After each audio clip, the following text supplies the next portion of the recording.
vamos entrar no Arco Triunfal, aonde tem 15 janelas e uma porta. A Flor tá lá nos esperando. Vamos.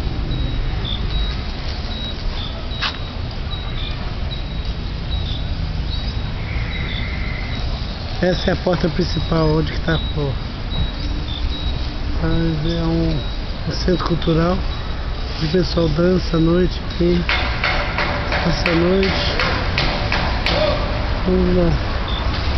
E aí, Flor, o que você achou dessa obra aí?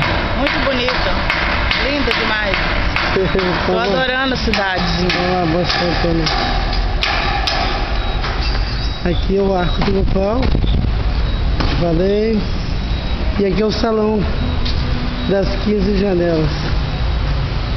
Aqui é na cidade de São Mateus, norte do Espírito Santo. Tem uma linda cúpula em azul, algumas lâmpadas funcionando.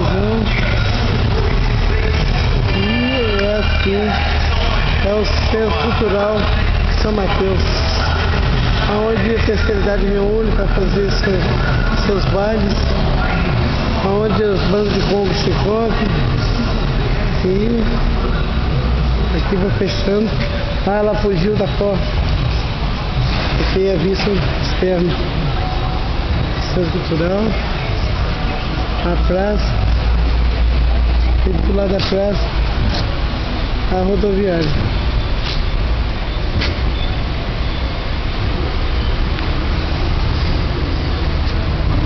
Assim ficou registrado nas passagens por aqui. Um grande abraço a todos que assistiram esse vídeo. Tchau!